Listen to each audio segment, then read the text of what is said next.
2.4 billion visits in 10 months, while hundreds of other Squid Game copies failed. How? What's up, guys? It's your boy BloxxyPedia, and today we're talking about one of the most insane success stories on Roblox right now, InkGame, a game that launched less than a year ago and has already hit 2.4 billion visits. Now I know what you're thinking. BloxxyPedia, aren't there like a million Squid Game Roblox games? Yes, that's exactly the point. There are hundreds of them. Games that launched in 2021, games from 2022, and games that tried when Season 2 dropped. And could you guess how many of them hit 2 billion visits? One, just one, InkGame. So the question is, how? How did this game, out of literally hundreds of attempts, become the one that made it? What's the secret sauce? And more importantly, what happened to everyone else? Buckle up, bro, because this story's wild. All right, let's talk about the competition, or should I say, the body. When Squid Game Season 1 dropped on Netflix back in September 2021, Roblox developers went crazy, and I mean crazy. Within the first week, there were already 20 plus Squid Game games on Roblox, and by the end of the month, over 100, everyone wanted a piece of that hype. And honestly, I don't blame them. The show had 111 million viewers in the first month. Everyone and their grandma was watching it. Even people who don't watch TV were watching it. My mom called me once asking if I'd seen that Korean show with the games. And I was like, yes, Mom, everyone has. But here's where it gets hilarious. Most of these games were, how do I say this nicely? Absolutely terrible. I'm talking games where red light, green light would eliminate you while you were standing completely still. Games where the glass bridge was literally just guessing with no actual bridge physics. Games that looked like they were made in 45 minutes on a school laptop during lunch break. One game I remember, I won't say the name, had a honeycomb game where the cookie was literally a gray square, not even shaped like a cookie, just a flipping square. I bet bro said close enough and called it a day. But the harsh truth is, even the good ones had a problem. They were too late. By the time they polished their games and made them actually playable, the hype had died down, the window closed. Everyone moved on to the next trend. But now we fast forward to December 2024. Squid Game Season 2 drops on a day after Christmas. And you know, developers were gonna skip the holiday and get ready this time after learning from 2021. They were prepared. But here's the thing, most of them still fumbled. Games launched too early and were broken. Games launched too late and missed the hype, and some were just mid, nothing special. By early 2025, there were easily 50 plus new Squid Game Roblox games competing for attention, and most of them got like 5,000 visits and died. Some got 100,000 visits. A few lucky ones got 1 million, but 2 billion? Nah, nobody was touching that. Except, you guessed it, InkGame. Which brings us to the real question. What made InkGame so much different?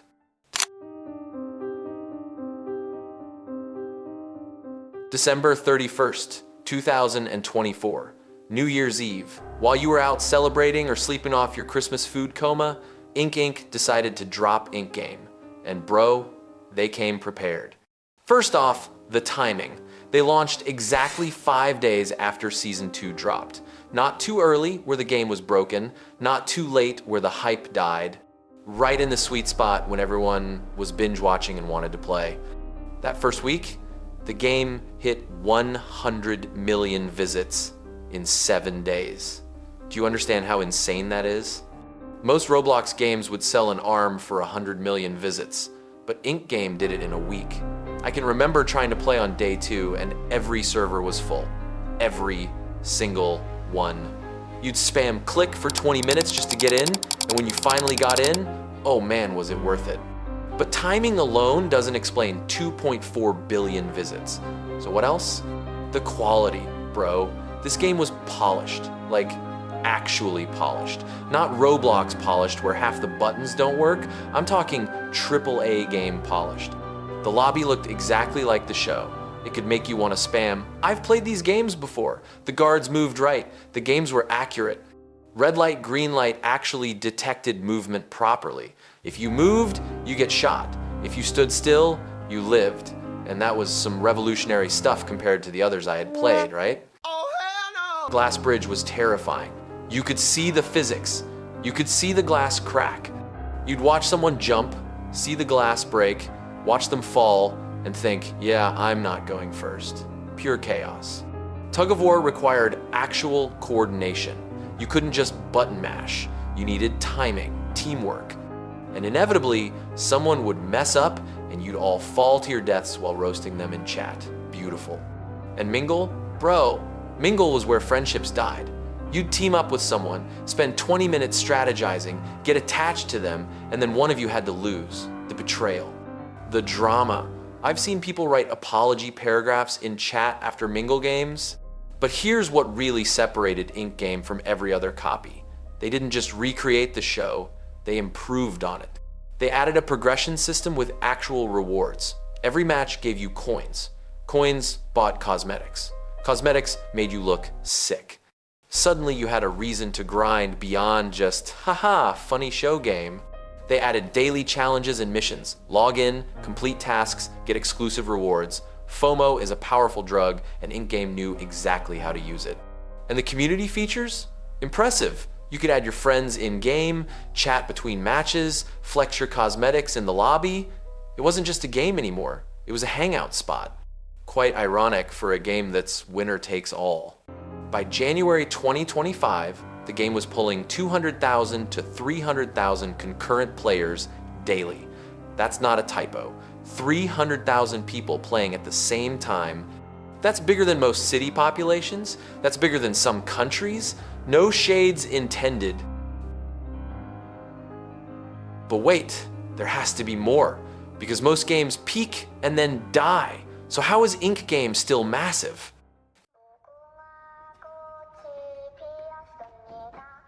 Here's where InkGame showed they weren't playing around. Most developers launch a game, make their money, and dip. Maybe throw in a small update every few months to keep it on life support. InkGame, they went full send. By March 2025, they'd already crossed 1 billion visits. 1 billion.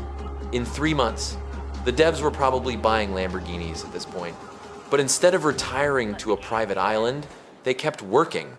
June 27th, 2025, the Season 3 update dropped. Now, Squid Game Season 3 was out on Netflix, but InkGame said, you know what, we're doing our own thing on some Miles Morales timing. They then proceeded to add the hide and seek mode. Players would hunt players, players try to hide and escape from chosen seekers, pure adrenaline. And the community went insane. Because it showed that InkGame wasn't just a cash grab copying a show, they were building their own identity, their own brand. Player counts spiked to 250,000 plus that weekend. Content creators made videos. People who hadn't played in months came back. It was an event. Then September 22nd, 2025, the Playable Guards update. This was genius. Evil genius, but still genius. Now you could be the guards, hunt players, eliminate them, enforce the rules. It completely flipped the game. And bro, people went crazy with the power trip. You'd have guards chasing players around, trolling people who got the Mona Lisa. Absolute cinema. Content creators milked this update dry. 24 hours as a Squid Game guard, hunting my friends in InkGame, most evil guard ever, millions of views. Free advertising for the game. The game got so popular, I can remember seeing a 3-part TikTok video with the point of view of 3 different players, and it showed how they fall apart because of the Mingle game. Peak stuff, and it wasn't just big updates. They added seasonal events, limited cosmetics, community challenges, bug fixes, quality of life improvements, constantly. Every few weeks, there was something new. This is what killed the competition. While other Squid Game games barely updated and slowly died, InkGame kept innovating, kept giving players reasons to return, kept staying relevant. Which brings us to the current situation. October 2025, 10 months after launch. Is InkGame still massive?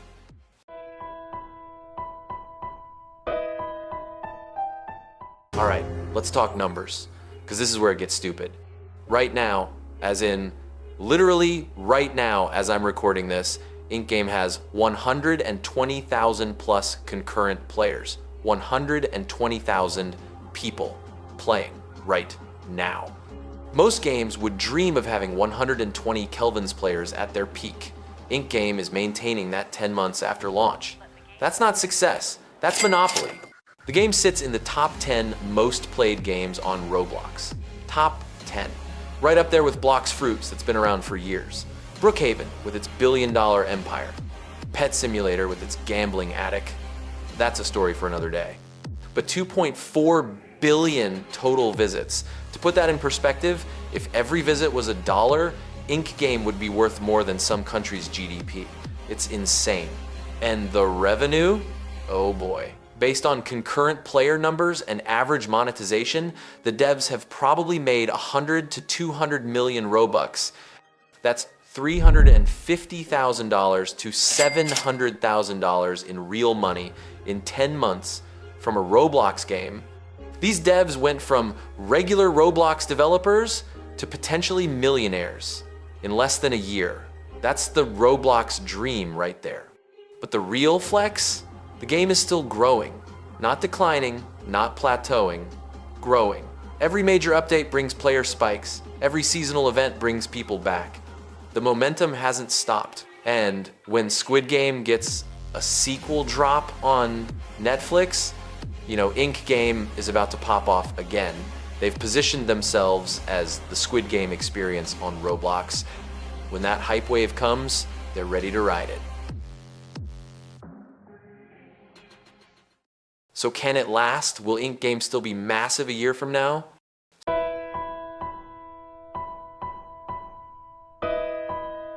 So here's where I'm supposed to tell you. InkGame is a perfect success story, right? That they did everything right and that's the end? Well, not exactly. Because here's what nobody is talking about. While InkGame is crushing it with 120 Kelvin's concurrent players and 2.4 billion visits, there's a ticking clock.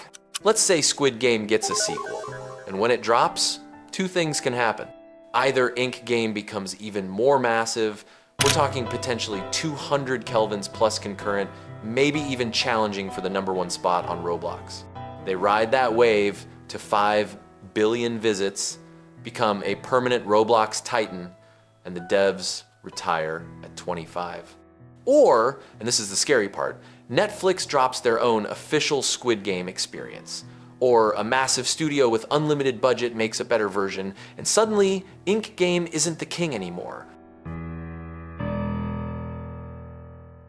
Think about it. InkGame succeeded because they were the best option available. But what happens when there's a better option? What happens when there's an official game with Netflix money behind it? The same thing that happened to all those 2021 Squid Game games. When InkGame launched, they got replaced. Here's the real lesson from InkGame's story. They didn't win because they were unbeatable. They won because they were there at the right time with the right product, when nobody else was. The hundreds of failed Squid Game games, they were all someone's InkGame. They all thought they'd be the one to make it big. But timing, execution, and luck all had to align perfectly. Let's go back to the original question. How did one game out of hundreds hit 2.4 billion visits in 10 months? The answer isn't just they did everything right. The answer is they did everything right at the exact moment when doing everything right actually mattered. Don't get me wrong, what InkGame accomplished is legendary. 2.4 billion visits in 10 months is insane. The devs deserve every dollar they made. They executed flawlessly. But the harsh reality of Roblox is this. You're only on top until someone better comes along. And with IP-based games, that someone better could be the actual IP owner. So is InkGame a success story?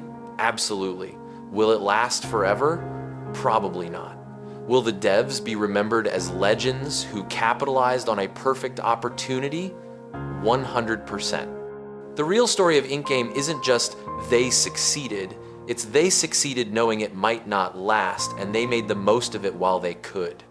That's not sad, that's smart, that's real, and that's how Roblox works. So Enjoy InkGame while it's on top, play it, have fun, make memories, because this moment right now, October 2025, 120 kelvins, concurrent players, top 10 on Roblox, this is the peak. And peaks don't last forever, but that doesn't make them any less incredible. The game that beat hundreds of competitors might eventually be beaten itself. And you know what? That's just the circle of Roblox. InkGame's legacy isn't about being #1 forever. It's about showing that with perfect execution at the perfect time, anyone can win big, even if just for a moment. And that moment? Yeah, it's worth 2.4 billion visits. All right, guys, that's the story of how InkGame demolished the competition and became a Roblox legend in less than a year. If you're playing right now, drop your craziest InkGame moment in the comments. Did you clutch Glass Bridge, betray someone in Mingle, go on a killing spree as a guard? Let me know. What game should I cover next? Leave suggestions. If you enjoyed this, smash that like button and subscribe because we're documenting all the legendary Roblox games as they happen. Thanks for watching, and I'll catch you in the next one. Peace.